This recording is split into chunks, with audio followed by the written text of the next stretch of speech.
Welcome to the blockchain basement. My name's Drew, and we got some huge stuff. We have Silvergate causing a pretty good little crash for Bitcoin overnight. We got some things happening in NFTs, and we have some macro headwinds that may cause a little bit more downward pressure. So stick with us and let's get it. You ready for this? I'm ready. Welcome. If you're gonna screw me, at least pull my hair. Hell yeah. What you got? They could start chopping off fingers. They're like, give me your seed phrase, but I don't know it. Out to give the numbers out. And I was like, no, hang up the phone right now. Or like when it dropped in 2020, was it like exciting? 400,000 to 600,000. The generational signals are now. Level. So I don't even know if we're gonna get back below there. But if we do, that's kind of where we.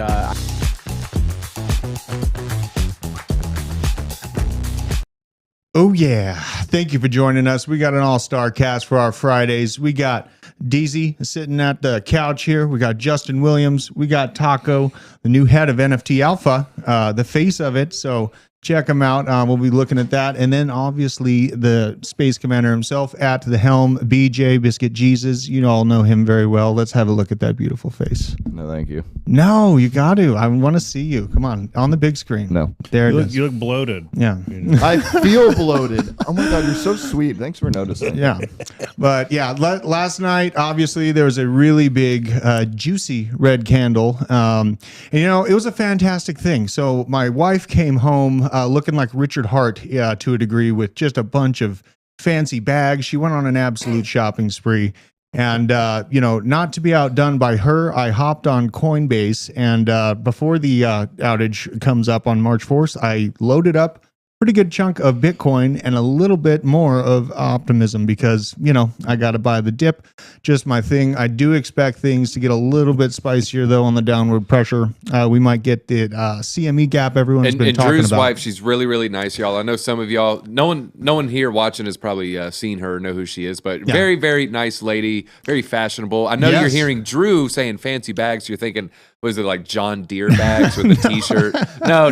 His wife's a little more sophisticated than the truth. Very, very sophisticated. You know what happened is she went to her work and they didn't like her shoes because they were too fancy.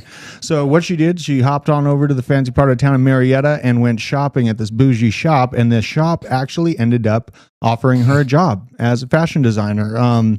So it was kind of a pretty cool moment. You know what I mean? Did she take the job or did she she's going to take the job. Yeah.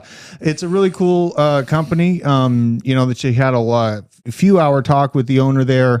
And she came home just really, really excited. And it's just, I wanted to tell her, like, you know, because she was in this decision of what's the next step in career. And she manifested it. Yeah, she manifested it. And I was really proud of her. Like, it was, and she's proud of herself. She should be, because, you know, just sticking to her guns, standing up for herself, be like, you know what? F off. I'm going to go home. We'll see you later. And went and did what she wanted to do and got a great job offer about it. So don't be scared about change, guys. It's okay. And the only thing guaranteed in life is change. So just wanted to start it off with that. You were using Coinbase? Yes, I did. To purchase some crypto. Was it over $100? Oh, well over $100. All right. Well, if you use Coinbase, ladies and gentlemen, there is like a sweepstakes open. If you trade $100 before March 13th, you get entered to win 25 grand in Bitcoin, 5 grand, or 100. Hey, and they only have 120 million active users. I like those odds. Really? Is that 120 million. Am I entered into that because I did it, or do I have to click a button? I mean, you have to opt in on the app, but if you already traded $100, then you opt in, it'll register. So you're good. All right. So maybe a chance. I'm trying to, I think, what do they call it? Where is it? 5 Bitcoin makes you a is it? No, I think it's 5 Bitcoin's a dolphin, isn't it? So that's status. what I'm trying to get to, a dolphin level. But yeah, I picked up some optimism. Finally had a chance to pick it up. Hey, Nick Tater, my boss just walked in. Be careful, be quiet. He might hurt someone. Why is he holding a bat? I don't know. It's Nick's very concerning. Boss. We weren't talking about Chinese spy balloons. AJ has it, but we need more chargers. So yeah, I bought that dip last night though, and I hope you guys did too. Thanks for joining us, Raul San Miguel, Rob. Bust Mup, Smurf, Pete Reddish, always with the consistent, but you make me laugh all the time. And there he is. Look at him. Fantastic. Look at that. Crypto sunglasses. down in the basement. We got Mario JHD. That's a new name. I haven't seen you around, but welcome on in. Manawak, what's up? Got to come see us soon for some hard iron ideas you have. Enso Mining, thank you for joining us. But yeah, it was a bloody, what was yesterday? Bloody Thursday. So Drew's real life before he found crypto was the inspiration for the movie Gone in 60 Seconds. No, he was more like the hotshot pilot that turned into an alcoholic in Independence Day. You know what I'm talking about? What, Dennis? Not Dennis Quaid. I'm back. Dennis Quaid. That guy's hilarious. I'm kidding. you I'm ain't. kidding. No, you're not. Yeah, kidding. that Flies Nick. right into the center Yeah, of the spaceship and that's- blows it up. That's you, man. That's me. That's me. definitely Nick. He'd be like, I didn't buy that margaritas at work today. Yeah. It's I like the prepper from. I think he reminded me of the prepper Tremors? from.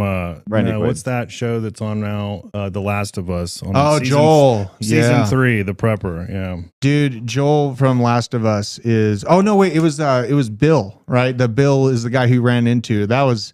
Yeah, everyone was all upset that they were in love with who they were in love. I was like, good on you. I didn't the even world's- notice. Yeah, I mean the world's ended.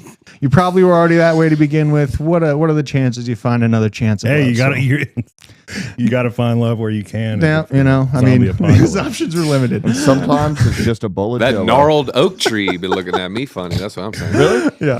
I'm more of a Jell-O kind of fan. Like you put a little bit of Jell-O in the knot in the tree. Oh yeah, Let it that would fester work. for a few days. Well, then you're prepped in your own way. I like there, pumpkin Beach. guts. Yeah. Oh hell yeah! Especially when the seed Warm lines apple lines up pie. just right. Watermelon hole. Just No, No, Put it all in the no. Oh my watermelon. God. No? Well, You can it's a put little it in the too gritty. oven. How long do you watermelon your? Oh, never mind. Well, I mean, I'm feeling like, the Silvergate story that came out yesterday and still ongoing today had a pretty good part of that downward pressure. Don't do pudding. That's how you get a yeast infection. Oh, okay. Well, Amateurs. From personal Yeah. experience? Yes. I'm trying to save the basement. Jesus. Sometimes you microwave it too long. I mean, do you guys think that Silvergate was a big factor in last night's movement? Or, I mean, what are your thoughts? I just gut feeling on it. Taco, what were you seeing on the charts? Because you kind of called it before. Well, it what happened. time did it happen? 10 p.m., midnight? What time was it? I think it was about 9 o'clock. I'll check it out here on. Okay. let's- So like the let's check it Silvergate out. news was out, then it happened, 12 Right. hours later. So I mean, maybe it's a little bit. It could have been a convergence of a different things, and so maybe that was just 8,700 straws on that camel's back. I don't know if it was the That's straw 7 that did p.m., it. Though. right? Well, no, 8:20 p.m. It shows on Coin Market Cap. Pull up But my still, like computer. Wasn't 12 the hours money after the flow- stock fell. Taco, wasn't the money flow running out though on the 12-hour? Yeah, money flow Like is for a while. going down past the Yeah, zero this is line. always gonna happen. RSIs were down, VWAP was down, everything was saying down. Yeah. I kind of just did like my own little, all right, I think this is going to happen. And it was to a T, right to the point where I thought, There you go. it's like in this like upward rising channel, and it was sitting in the middle of the channel. I'm like, it's probably going to go to this bottom channel. It touched here. So, Where did it touch you, Taco? Stand below up. the waist a few times, but we don't Stand talk about up. Yeah, I mean the news in the morning. Oh, right there. I mean the news in the morning had me going stabling up on just the Under front end your tag. exchange. Oh my God, he's touching He has the a skin bottom. tag back there. It's vestigial tail. Oh, but real quick, Yeah. I was like reading the charts. I don't really do this too often, but when like all these indicators are saying the same thing, I got out a bunch of my altcoin positions. Did ya? Thankfully. Yeah. So was able to secure some capital there. Yeah, including TAP that he got out right before the pump. All right. Well, we don't talk about like the 1 out of Pump 20 40%. coins that actually went up. Wait, Oh did Tap my pump God. yesterday? No. Yeah. Went up like 37%, 40%. Hell yeah. Are you ever gonna Where sell, is it now? BJ? Or are It's you like just 11 cents right now. I sold a little into Dude, the are pump. you my daddy, Gary? Or no. Point zero I'll sell when I one one fucking want cents. to. What did it say? What'd you say? It's at 0.011 right now. I think it went up to 0.014. Yeah. And it Okay. kind of corrected a little bit, but Yeah.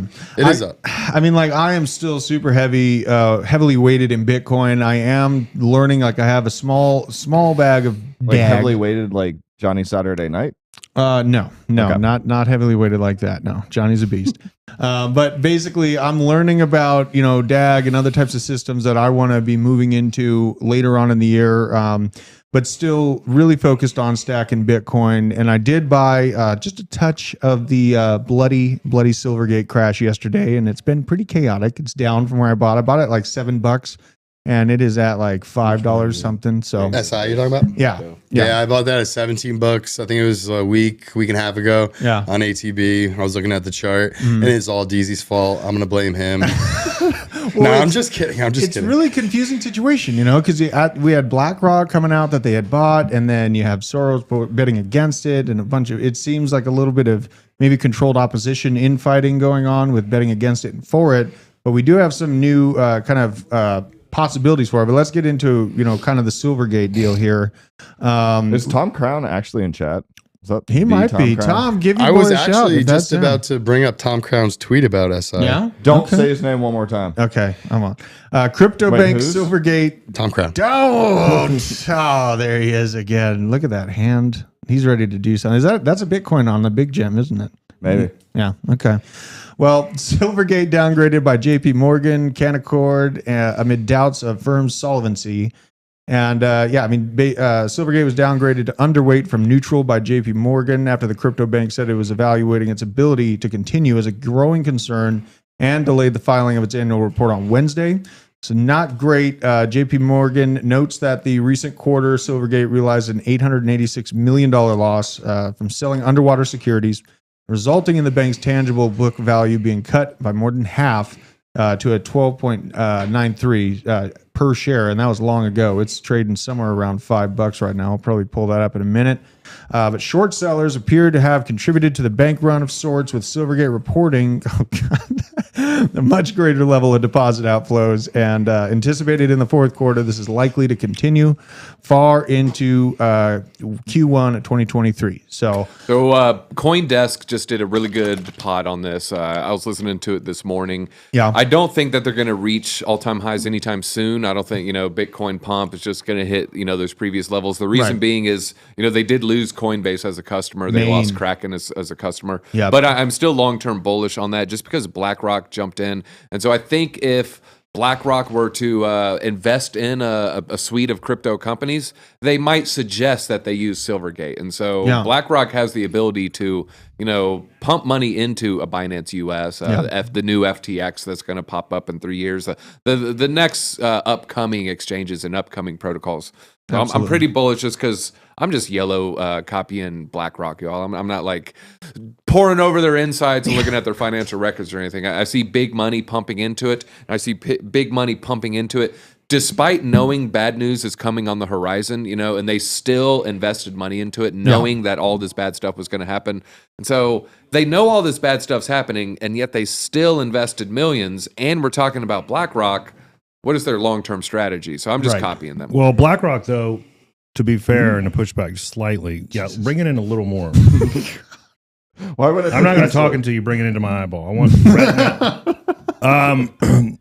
Their model, the BlackRock, is throw money at everything, and they're going to pick winners regardless. It's like us on Dex Tools. Well, there was another rumor that I saw that's come from AB Abacus that's been pretty spot on with his statements that he's came out that weren't well known to the public yet, but they actually ended up being pretty accurate. So check this out. Rumors that SI will be seized receivership by the FDIC and Wells Fargo and is set to take over customer accounts. Source amount of political pressure from the bank and broad on regulatory agencies to cripple crypto is unprecedented right now. So obviously this is unconfirmed. This is just speculation, but I'm telling you, this Andrew guy's been pretty on the money with his previous speculation. Also, like sometimes when you see a takeover, they'll buy the stock at a 30-40% premium because you'll see this huge dip and there's this huge FUD storm, and then it's like, we filed on the 11th and the stock price was $13, but we didn't know it was going to be $7 on the 25th. Benefit 28th. of the doubt. Absolutely. And so maybe they're just DCAing in under those levels, the agreed upon price. I don't know. Yeah. I mean, I'm just now learning that actually. Well, and who got bailed out in the 2008 crash? It was banks. It wasn't people. It wasn't retail investors. Who bailed them out? We were talking about it yesterday. They were basically bailed out by the Treasury and the FDIC. What about Warren Buffett? Berkshire Hathaway. Oh yeah, Bank of America's move. Because he was in BOFA, but he was also in I think Goldman Sachs. Now I saw someone. What do you think about just buying BlackRock instead of getting dividends? I think BlackRock, if you want to get 3, 4, 5% in a year, that's fantastic. I see a small chance of the Silvergate stock though doing a 10x over 2 years. So that would just drastically exceed any kind of dividend I would receive. Yeah. Yeah. I mean, Silvergate was my first stock play I've had in a really long time. Actually, and it's so shorted, it could get short squeezed. Yeah, it absolutely could. And it really, it was a super high risk play, but it was a bag of Ethereum that I literally forgot I had from 2020 when Ethereum was like $200. So, it was just something that I'd already taken profits on very heavily, and it was a small amount of Ethereum that was still hanging around. Ethereum was $200 in 2020. Yeah, I mean, it was like $200 to $300. So it was a very during the COVID crash. Yeah. That's I 1 week. Yeah, I threw everything I had at that one.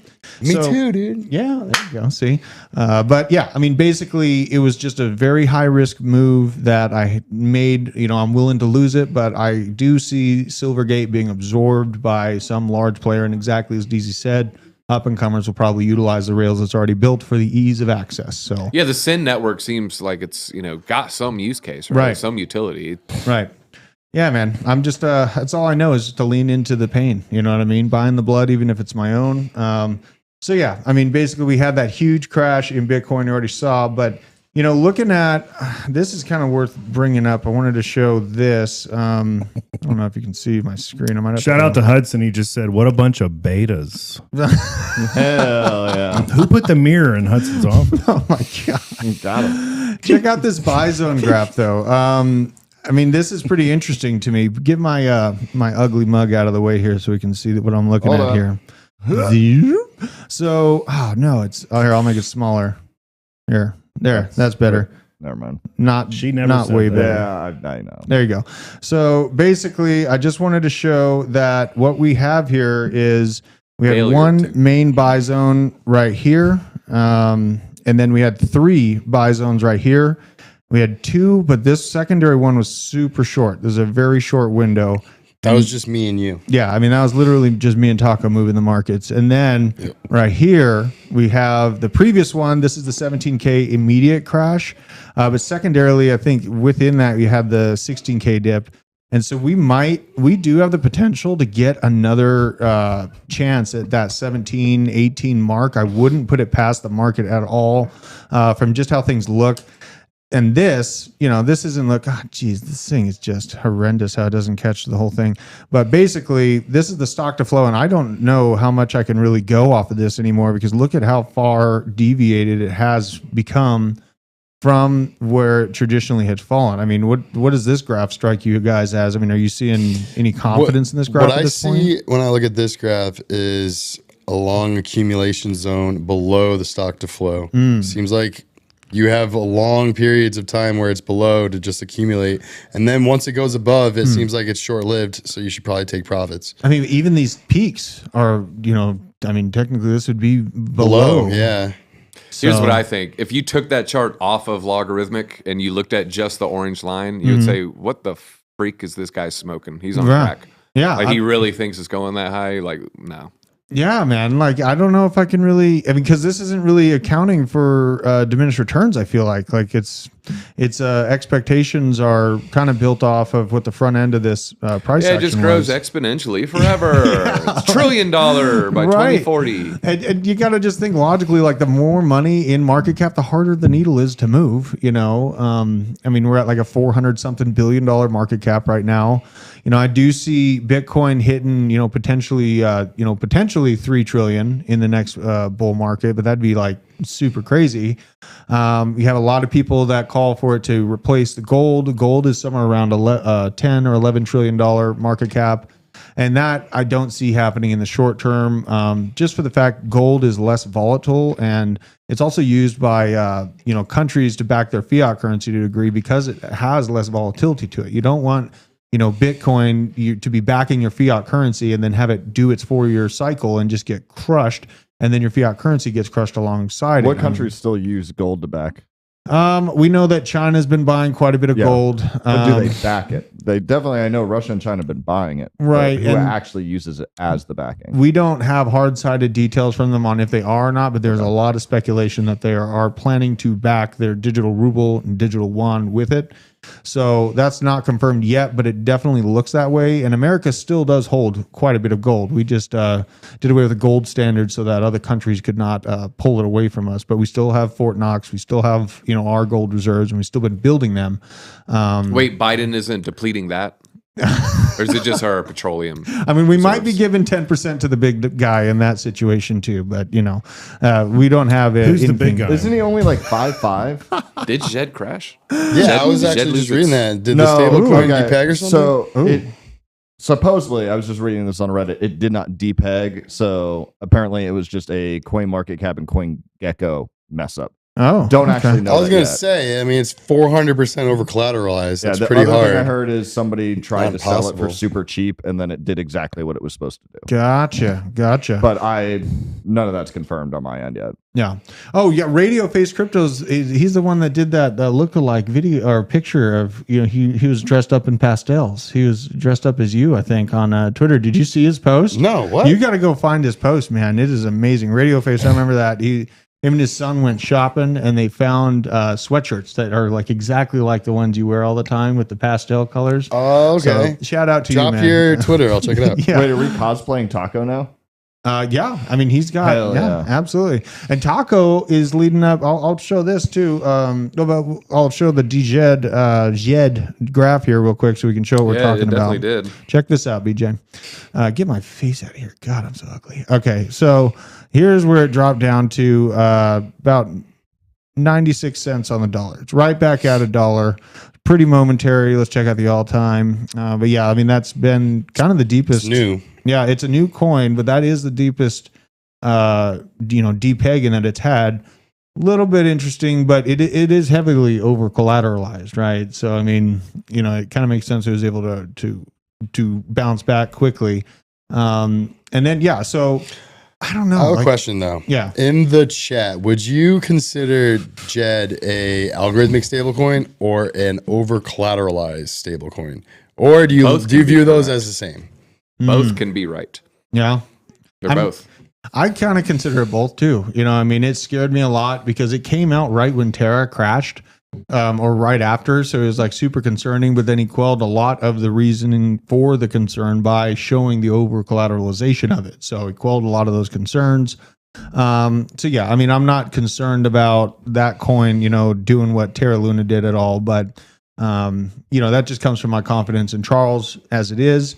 And again, like I hold Cardano. I don't expect it to hit $15 this next market, but I do. The market cap for that would be insane. Yeah, that'd be huge. But I do expect like somewhere between like $5 to $7, maybe $8 per Cardano is not what that outside of reason.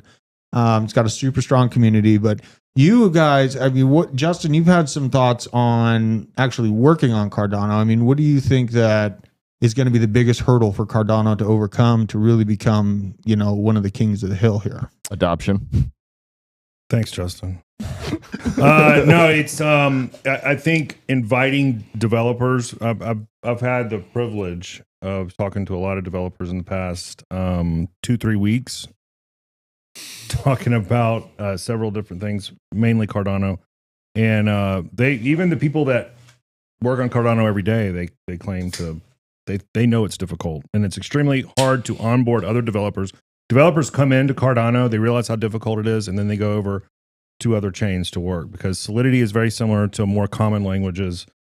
And so, yeah, that's any of those EVM or OX protocols are way more easier and right now have more development on them, more tools on them, more dApps on them. And so what you're seeing developers just kind of like, I'm not messing with that. It's too difficult. And they're just coming over back to Ethereum. So yeah, I would say it's going to be a hurdle, man. You're going to have a lot of devoted developers that'll build out several different applications and make things a ton easier, doing a lot of research, writing books or whatever on it, and then getting some more developers in because they're just having a hard time. Very difficult. And I think it's interesting that the developers you talk to versus I do, but it's irrelevant because everybody would need to figure this out. But whenever I talk about like Aiken or the other languages that you can code in that simplify Plutus, like I think it's interesting that a lot of these developers aren't aware of this and they sit there and complain that it's too difficult instead of seeing that there are tools there. But the problem is, how do you educate everybody of that? Yeah. Yeah. All right. Well, quick question, BJ. All right. So let's just say this person doesn't know Plutus, and you're like, well, there's these other easier languages. Do you need to know Plutus before you know those languages? So then we're still in the same issue of they don't know Plutus. No, you don't. So you can code in Python or JavaScript or other things, and essentially it translates it over, or carries it over for you. So there might be 100% though. Like you can write in Python, and then 100% can be translated at a push of a button into Haskell or whatever language they're using. The Cardano's using. So I don't want to say 100% because I don't think so. That's the problem. Is like it won't translate. Think it does, but that is on my part speculation because of lack of education. So but I do agree it is a hurdle. Like you were talking about how you said one of the guys questioned why Plutus was originally picked, and I remember talking to a guy forever ago who they were arguing with Charles about certain language choices and things like that. And then you were saying Plutus is more designed for not document transfers and more, PDF filing and that's stuff like exactly that. what Charles focused on when I talked to him about it. Like he did not mention anything other than, document and data transfer. So I see we have NFTs starting up on it, and there's going to be a definite learning curve, and it's going to be a little bit slower on the development. I don't think that was, his focus, but that's just me and what I took out of my, few hours that I had with him, listening to him. So even like, and look, I'm coming from a place where I like Cardano and I like the community, and I think that there's a future. But even the current smart contracts technically aren't smart contracts built on Cardano right now. And so even like when you're minting an NFT, factual. Well, I say that with NFTs. So with NFTs, you can't mint a 100 completely random NFT with a smart contract on Cardano. You can't do it. You got to generate all of your NFTs, and then you got to randomly pick them after somebody mints it and set up a script that'll send those NFTs. Everybody, you look at your entire collection. People that create, they can see their entire collection before they're minted. Yeah. That is something that's on Ethereum. It's not done that way. You can do it. Everything can be wrapped up in a smart contract, randomly picked at the time of mint. You don't have that on Cardano, and that's across the board, BJ. You can fact check me all you want. Now, is that because of not capability, or because you were talking about earlier where people don't necessarily know how to do it? Well, it doesn't matter right now. Someone has to invent that smart contract, and until they do, you can't do it. Okay. Yeah. You know what I mean? So like, if you can't do it, you can't do it. Yep. Yeah. I love these conversations though, because I hate echo chambers, and I really like, finding out the difficulties. Every project's going to have a difficulty and a focused use case. So acknowledging them and getting the community aware of them so that they start moving towards a solution is what it's all about. So that's super important to do. So to never stop. Come on, Barry, build something already. Yeah. Make the smart contract already, bro.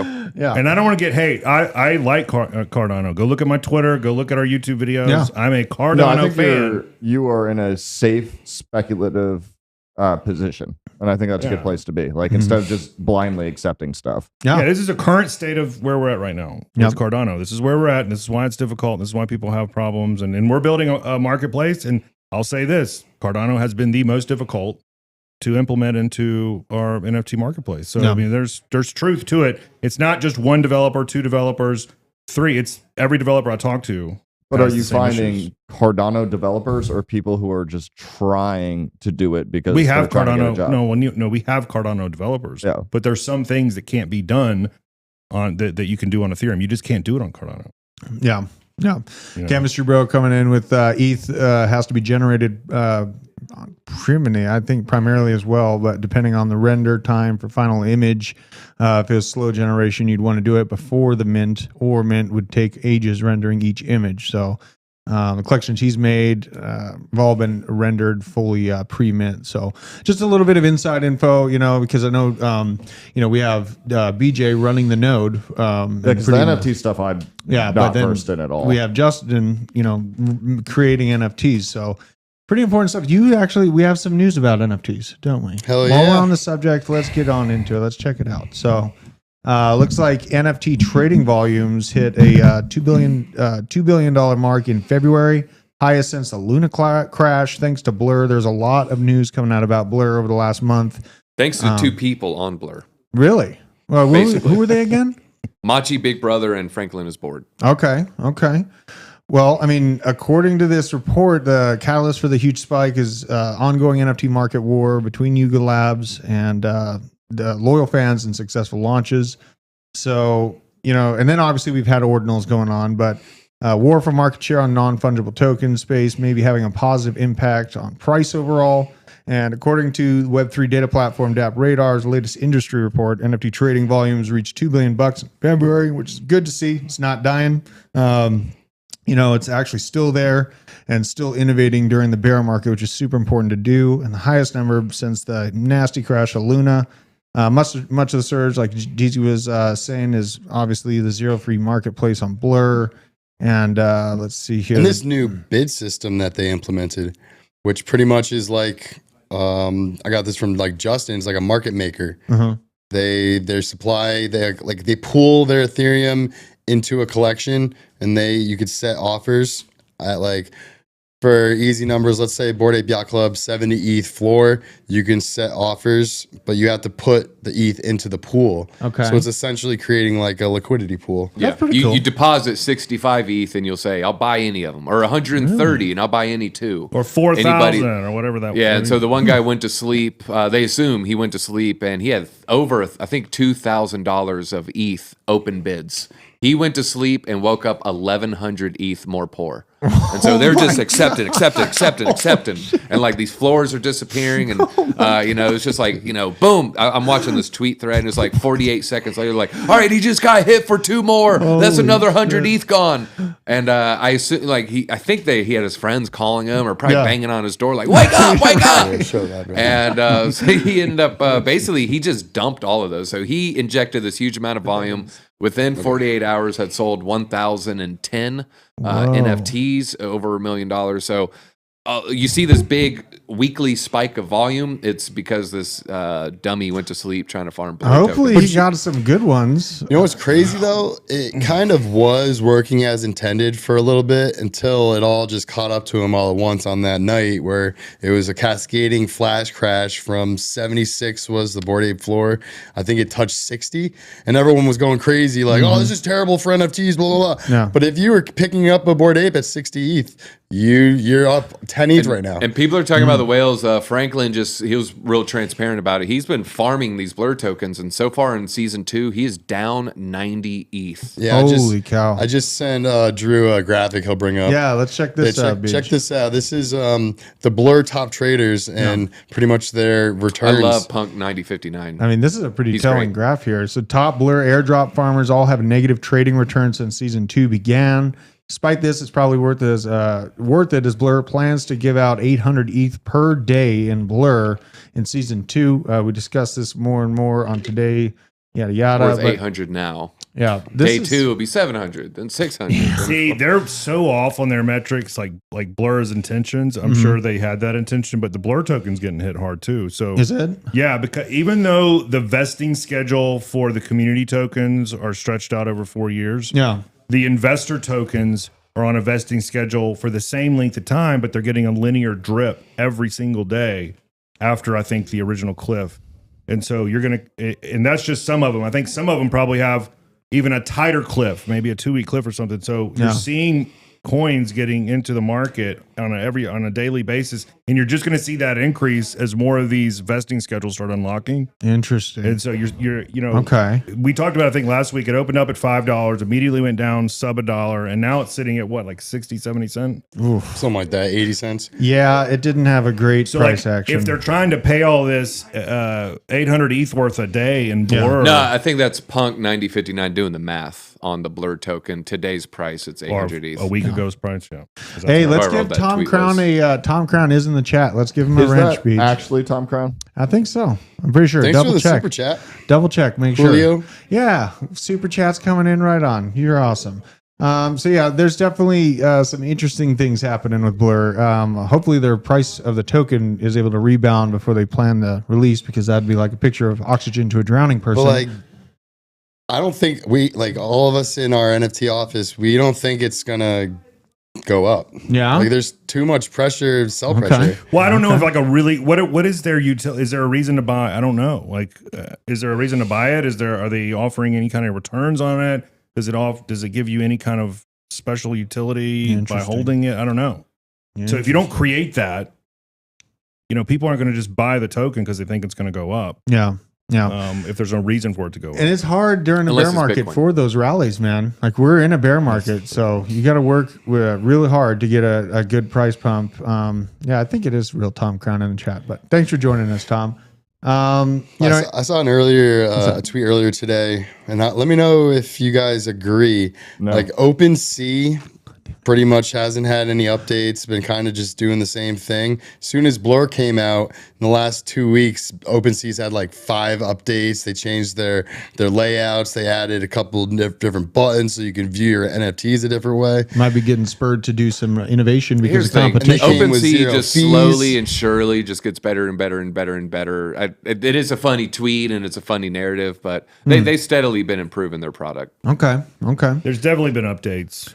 God, did you guys see that NFT song that lady wrote, or the crypto song, Crypto Boy?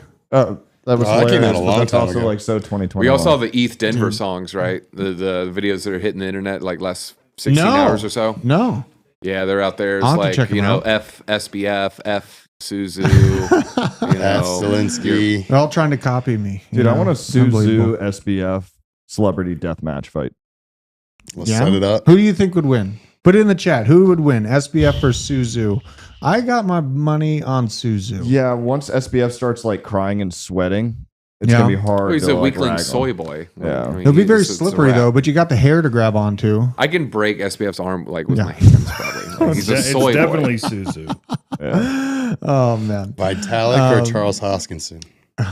Vitalik versus Charles Hoskinson? Yeah. Charles, he's got the weight. Charles, yeah. All Yeah, he got he's is like weight. Vitalik's Vitalik's got the reach, quick, though. and he's packing.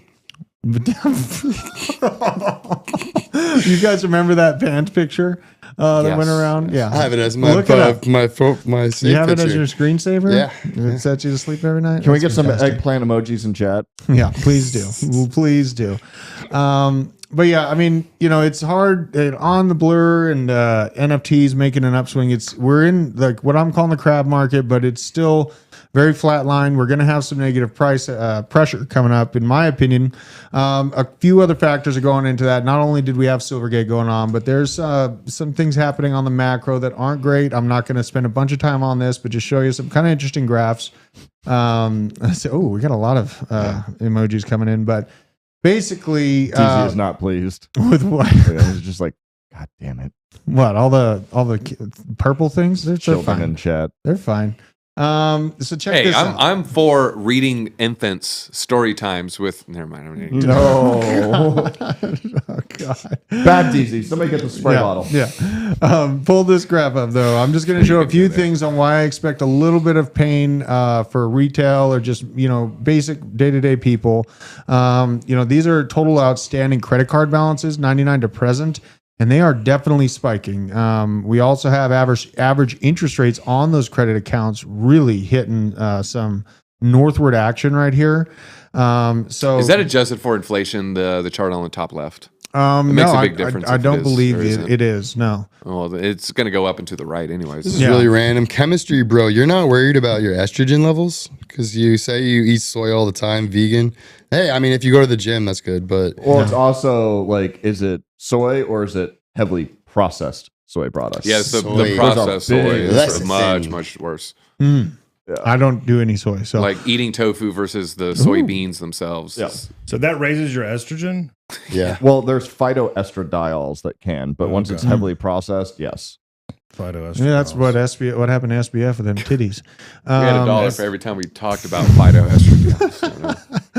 Yeah, I don't I do any wasn't quite soy. sure, but you. I've been pounding steak, man. I like steak and pizza and all that delicious stuff. Hell but yeah. cheeseburgers. With pineapple on it. While we're America. seeing credit card debt balloon, we're also seeing the environment of cost of borrowing is increasing rapidly. So this means if you have credit cards with outstanding balances on them that are high, that is adjustable in a lot of cases. So you will see payments go up. You will see more pain.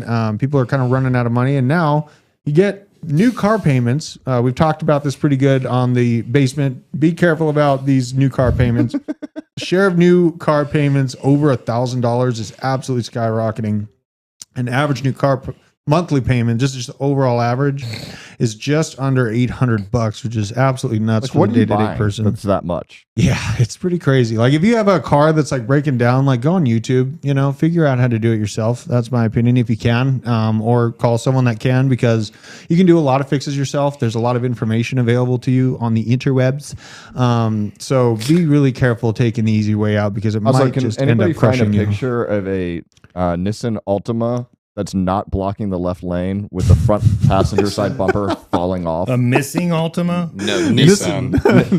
Nissan. Dude, they're everywhere out here in Georgia. Always the passenger bumper is falling off. Yeah. It's like they've been in like 12 crashes, and you definitely know they don't have any title or registration. Yeah. But yeah, that's the thing out here in Georgia. Bearish on Nissans. Bearish on Nissans. Minus the GTR. That one's okay. I mean, it's not getting great out there. And if you have a vehicle you need to replace, I mean, if there's any way possible, do the research and find a way to fix it yourself, or find different options for people that can fix it for a cheaper price. You're getting gouged at mainstream mechanics big time right now, because I know that people are really squeezed for that. So knowledge is power. You can go learn that stuff. And beyond that, we have other things. I talked about this like a month ago. And now finally Forbes is talking about it to the mainstream public, which sucks that they're so delayed. But SNAP emergency benefits are ending for millions, slashing some monthly benefits from $250 to just $30. And that's going to be pretty problematic in an inflationary environment. So millions. So is this them cutting off the flu season money? Yeah. This is flu season. Dude, funny it's money. 3 years old. Like people. I know. Come on, and this is get a fucking job. Sadly learned dependence, right? Like, I mean, they learn to depend on these extras coming from daddy government, and Uncle Biden's going to take that care of them forever, and your student loans are going to be wiped away. Like, stop believing what they tell you, because now you have a situation where millions of people in 35 states are losing the emergency food relief from the Supplemental Nutrition Program, or SNAP. And March 1st, end of pandemic emergency allotments. Now, this came out yesterday, and it ended on the 1st, right? So it's funny timing that they're destroying all these open community gardens with vegetables. Yeah, making them illegal. They don't want that. I dealt with, HOAs hate gardens. That's why I moved to a place that has no HOA and no hope for an HOA, because I'm huge into gardening, and I think that becoming ungovernable is just as important to me as financial security. And well, it's illegal to grow vegetables in your front yard in Georgia. Well, I don't care. I mean, the cops haven't come to my place yet, but if they looked, good luck getting past my dog. That's what I'll say, because my dog bit a car bumper on its way down. Is that accurate? Does that sound accurate? Why is that? It just illegal, sounds. It doesn't pass the sniff test. Why can't I grow a tomato in my front yard? I don't think that. I want to see the statute. If it is a law, then it's not being enforced. I know that much. Speaking of this, I want to stay on this topic. Yeah. You all saw the patent by Ford Motor Company, correct? Oh, I have that. All right, let's just segue into that. It's a perfect segue. I have it. I got like 2 minutes before I have to go. All right, so check get this into out. it. You'll like this. All right, so have you heard about this? Look at this. Oh, this has been around. Ford, I did hear this. Ford files patent for system that would remotely disable and repossess a car if an owner misses his payments. I was saying this. So wait a minute. Let me just. OnStar's been able to do that since the the 90s. This is not new. That's not new at all. This is stuff. This is like, if you buy a car at certain lots. I bought a car in Atlanta at a used car lot.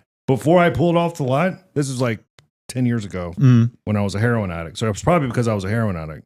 They put this modular thing inside the engine. It takes a technician to do it. It takes like an hour to put it in. Yep. That it cuts off. Like if you don't pay your loan on it. Yep. After like 2 months, they'll just shut your car off. Yep. So this isn't like this is backing out system. of your driveway and driving away from your house. So you go to bed at night, you wake up in the morning, your car drove away. That's amazing. It drives to the dealership or to a predetermined spot to get towed away. Yeah. Okay. So it will turn on and it'll be like, "Bye, Justin." So all they did is Backs away. they took away the tow truck guy. Yeah.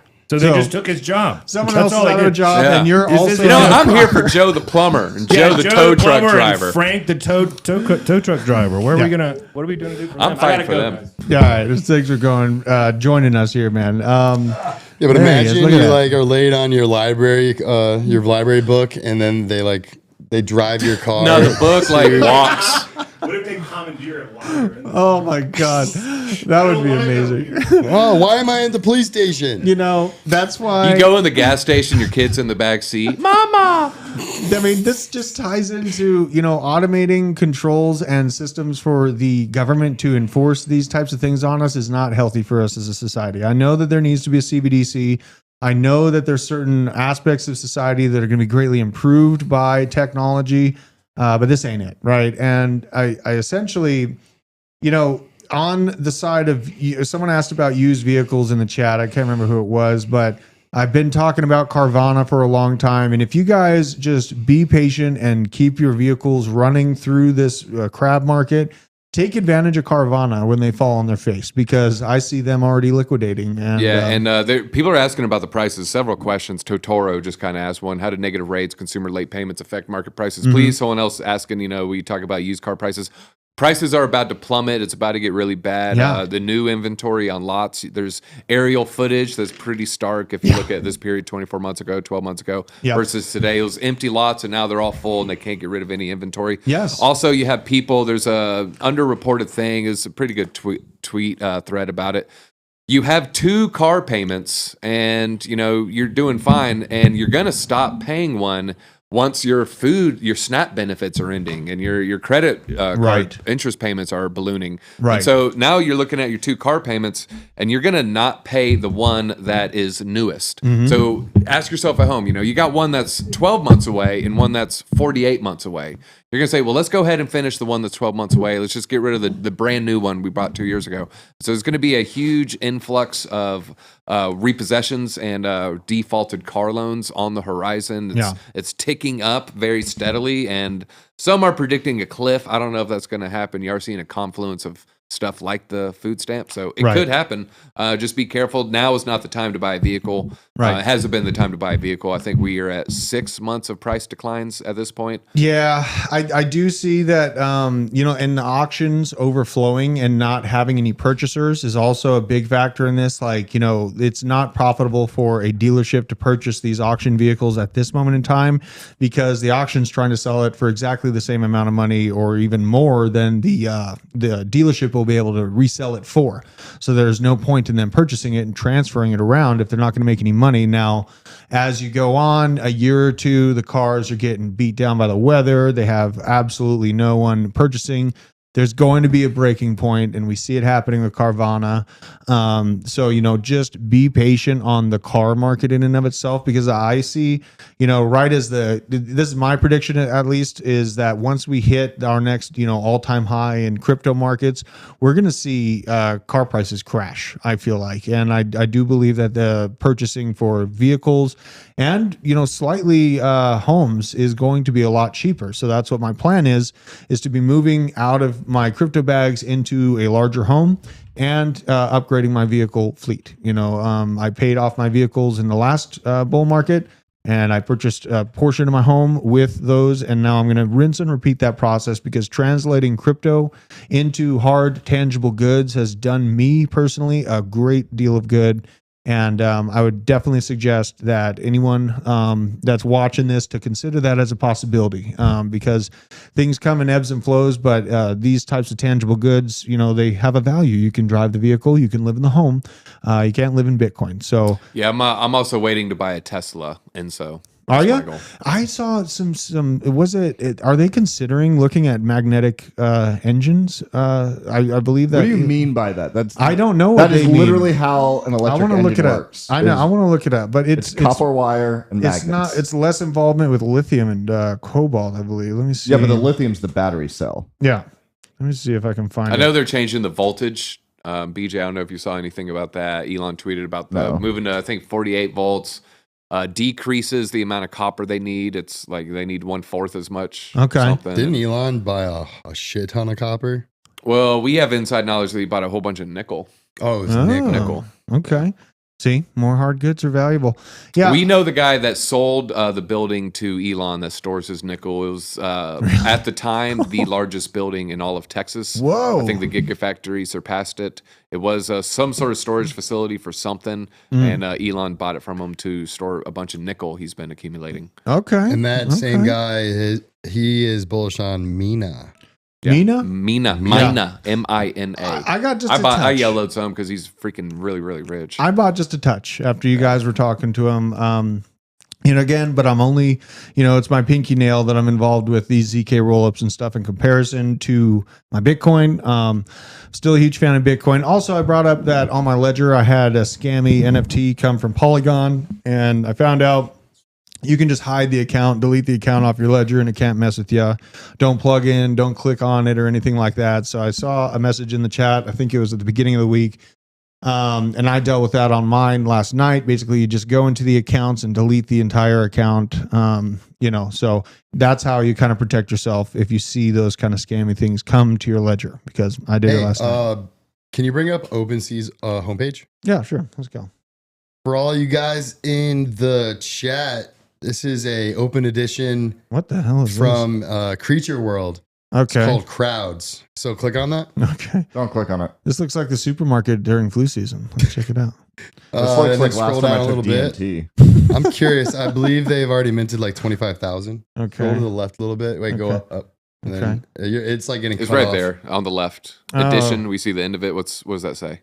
Let's see here. So 28,000. Yeah, 28,000 of minted. these have minted.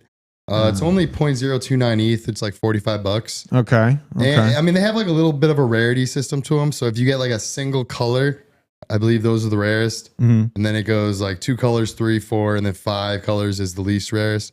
If you want an NFT open edition from a really cool artist, there you go. I mean, do you guys remember those crowd? There was like the big squeeze. Look, if anyone's in the chat and curious about it, there's the big squeeze. Be careful about large crowds in second and third world, and even some first world that have super crowded infrastructure. Because if you look at what happened at the big squeeze, these types of situations can actually be pretty dangerous. They had a large concert. I think it was in South Korea or something like that. That was pretty nuts. But this is an interesting. There project. was one in the U.S. that some stuff happened too. Which one? Enlighten me. What's his name? Who? The one with all the conspiracies that came out of it. Where all the people died, got crushed in the crowd. Travis Astroworld? Scott. Yeah. Astro World. Oh, I Travis just caught Scott? the tail end of that. Okay. Well, Woodstock #2 is also one of those big ones. But yeah, I don't know. This looks like kind of interesting. This is a 0.29 ETH or 0.029 ETH, so not a huge cost on And it. it ends It's in $30, it ends in 48 minutes. Ends in 48 minutes. I'll probably mint one just to have a Okay. $30 piece of Yeah, art. because the originals, they were going for like 4 or 5 ETH. I mean, they're probably down now. I think No. It's a $30 piece of art. I'm just No. like, whatever. Yeah, I mean that's like I'm interested in just getting small NFTs that don't cost a whole ETH. Johnny in our office, he'll find like some pretty cool artwork here every now and again, and I've gotten God, I can't remember what it was. I have some NFTs from. He has some. Yeah. He was talking about Tezos NFTs. Yeah, today. It's like, Tezos dude, it's NFTs. $1. I'm like, Yeah. okay. I mean, they're cool artwork, and I mean, I think that's what it should be all about, is the art and the clout of the artist and things like that. So there might be something to it. But And Tesla should be pretty bullish eventually. I mean, Yeah. BDM has been working on that stuff pretty heavily. it won't. It's not giving up. I've been knowledgeable. I held some Tezos in the last rally. It did mediocre. It didn't do like as well as the other bags that I took profits on. So I wasn't like enthralled with it, but it's still there and it's still trucking along. They're still innovating on it. So it's interesting to see. BJ wants me to mine my pie. That's right. Dude, I was real on, quick too. Yeah. Let's talk about Pi real quick. Myself, Justin, and DZ, we picked up an Arbitrum NFT. Oh, you did? Just to get some exposure, put like a transaction on the blockchain. Where'd you do that at? You could just go on OpenSea. They have Okay. an Arbitrum tab. Okay. But don't be like me and have your gas set to layer 1 Ethereum, and your transaction won't go through because you don't have enough ETH in your address. So make sure you lower it because fees on Arbitrum are very cheap. Yeah, Trump had a pretty sweet NFT on on Polygon. Yeah. If you want to know how, go to my Twitter, go to my likes, and I liked a bunch of the Arbitrum stuff. It has the links and all the safe stuff. I just got an update. Silvergate's up 10%. What? Shit about more. Yeah, I wish run into this situation. Let me know if you guys too. You buy a coin, a crypto, whatever, at this set price. Let's say $20. It goes down to $10. You don't buy any. And you're like, whatever. And then it shoots up, and you're like, well, I could have just doubled my money, brought down my average price, but that's the thing, man. And I know it's when you're buying these big bloody red candles, it's scary when you do it, but it's all I've learned to do in this market is something that I was talking about to Johnny this morning is or Decker is when I saw Western crude go negative $17 on the stock market. And I was sitting there working my day-to-day, 9 to 5 job or whatever. I was like, I could literally just put $1,000 into this thing once it hit $1 a share, and I wouldn't have to work this entire year. I would make that entire amount of money that singular movement. And that's when it kind of clicked in my brain. If your money isn't working for you, then you're going to fall behind in this market. So you have to find different ways to make money work for you, make money for you. And you also have to, diversify and protect your funds. What's up? Crypto Thorn says, bro, the way DZ uses his phone is so oh my god. So what? So boomer. I think he's talking about the specific. It's honestly I kind of got away from using 2 thumbs after I broke my arm, and I haven't Crypto Thorn, don't you feel bad now? Yeah. Ableist. Hey, chemistry bro. No, you're right though. What was your airdrop amount on Vela Exchange after 400K worth of volume? Holy crap. Damn. Because Justin was telling us one of his friends was doing optimism. I think he did 5K worth of volume, and he got 60K in an airdrop. What? Or maybe he didn't know how much volume he did, but he got 60K. So I'm curious as to how much volume he did. Well, and everyone's talking about Pi in the chat. I got on Pi, and I have been accepted to do KYC, but there's a lot of people that are like, when is the mainnet going live? I don't think they're going to be, finalizing approvals for KYC until the mainnet goes live. So on Pi Network, people are, speculating on the synthetic version of Pi is what I believe is happening on those other exchanges. Internally, the mainnet hasn't been officially launched, so you can't send the tokens to your wallet yet. I've been accepted, my KYC is accepted, but it's still not come over. And from what I could see with internally in the discussion, like Christina Aguilera. Yeah. Come on over. Come on over. God, whatever happened to her? She's never mind. What? I was gonna say you can say it. I was gonna say she's in the basement, but Oh. that got weird. I think my cousin dated her at one point. Probably. Yeah. Didn't he date everybody? Yeah. Elvis Presley's great granddaughter, Ashley Simpson, and now he's married to Alexa Bliss from the WWE. Yeah. That's hot. Yeah. I mean, they all have their moments and stuff. I've toured with has-beens and people in the moment, and they're two completely different types of people, in the music industry at least. And New York Pizza, downtown Wilmington. What's that? Just answer. Oh, sad. Well, basically, I wanted to cover this just on sad. Look at this. I tried to put my Pi link in YouTube. It wouldn't let me. Oh, that's what I was doing. PNC Bank. Why did you shut down Donald Trump Jr.'s bank account? So you're for equal access to voting, but not equal access to banking. Why would sure be a shame if your conservative clients started closing their accounts. Please explain. So, just another pretty chaotic, news headline that I saw come about last night. Totally sucks. We saw it happen to you. We see it happen to a lot of controversial people that all of a sudden, oh wait, you can't bank. Didn't happen to Epstein though. No, yeah, isn't that or who's the other guy? Who's the other guy that was the gigantic scam? Who that was? Madoff. Madoff. Yeah. Richard Hart. No. Got him. Basically, yeah. So Madoff is able to transfer and still use their bank. Epstein still able to use the bank, but not not Donald Trump Jr. So that makes you kind of think, right? And you got to be careful about the price constraints and the controls in our banking system that they're setting up right now as they scream about cryptocurrency and how we're playing with this magic internet money.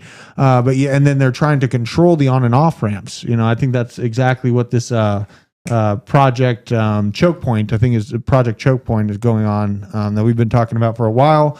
But that's really what it feels like, is that they're kind of controlling the on and off ramps so that they can build their own specific, entry. I'm in the captain's chair. Okay. Yeah, he moved into the captain's chair. He joined us. He's no, running. that's like Chewbacca's chair.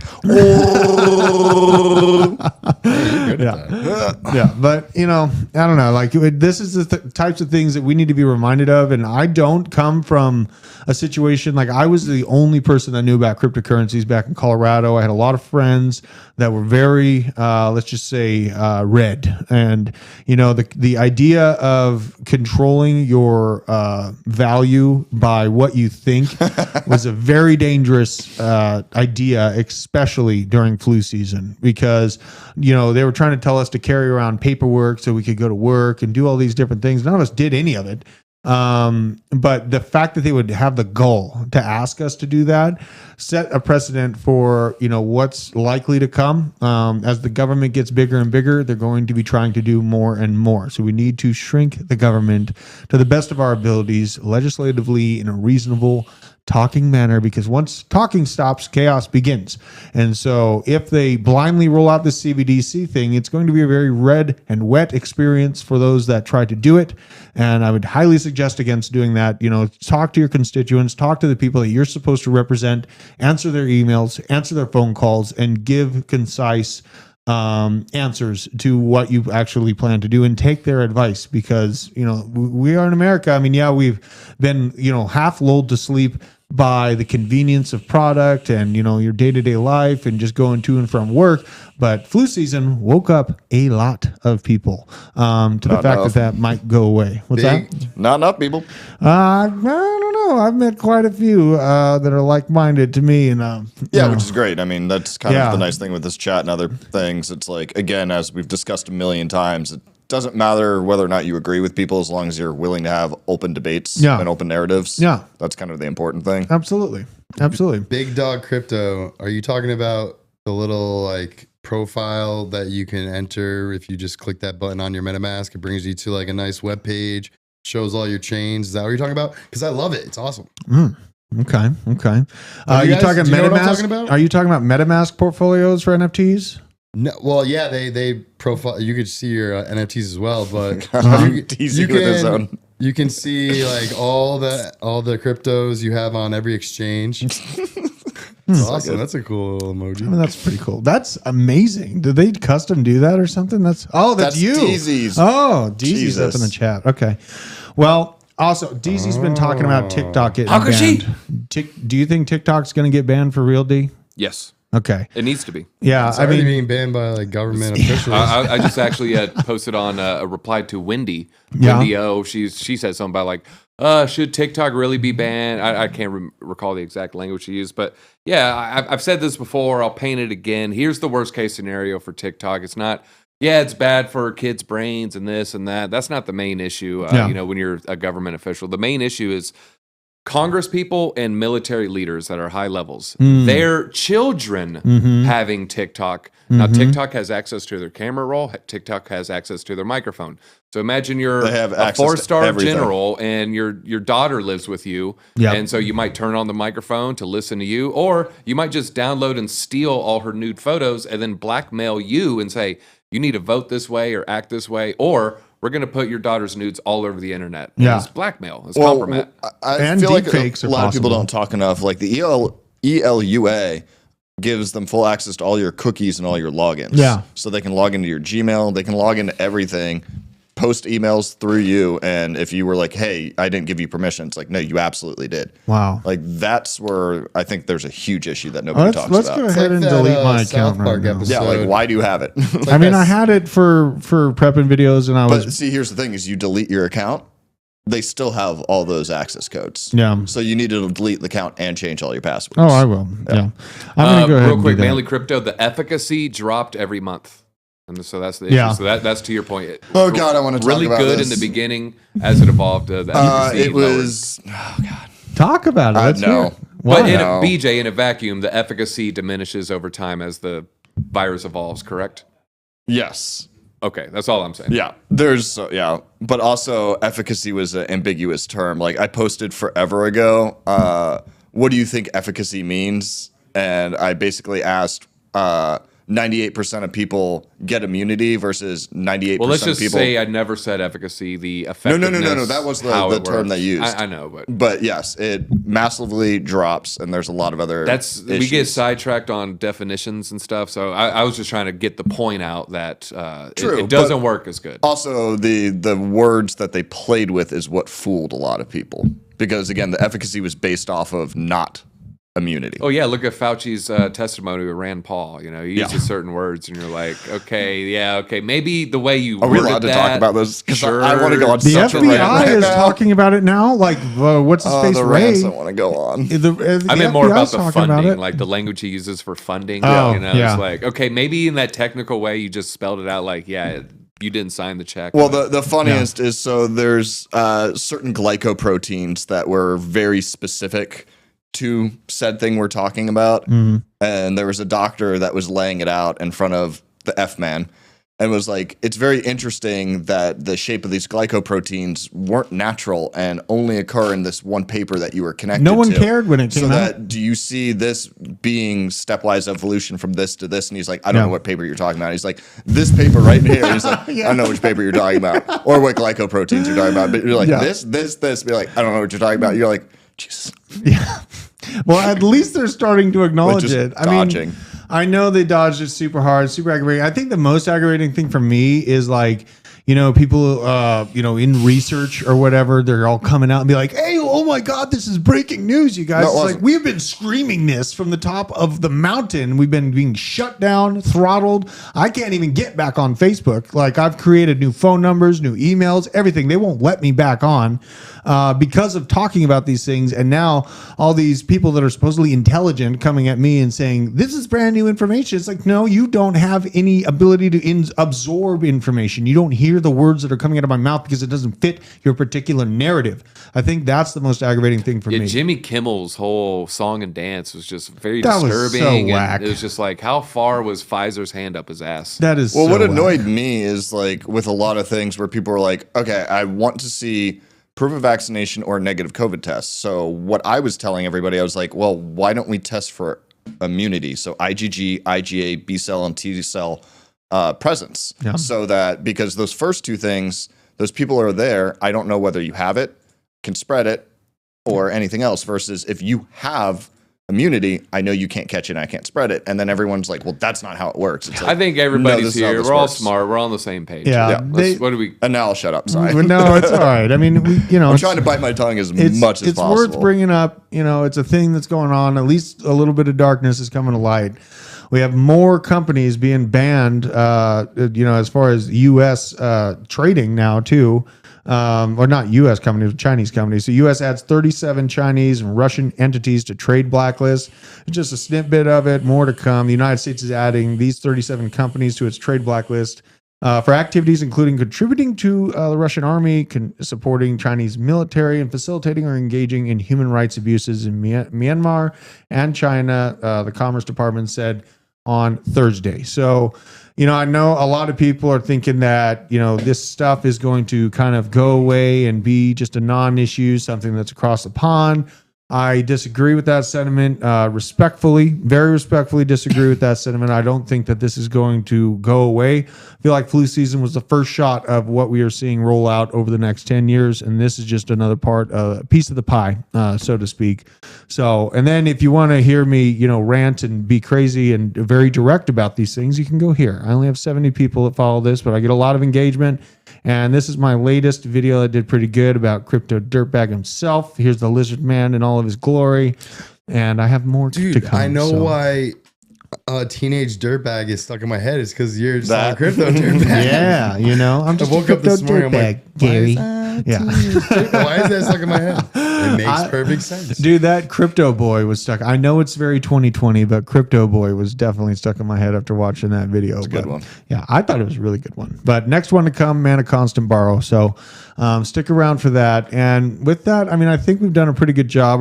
Is Joel live right now? Is that why I hear him talking like a waffle? Quick question and we'll end it. I want to call out so many people. Talking about so these Chinese things being blacklisted. In a vacuum, Drew, do you think tariffs are a good or bad thing?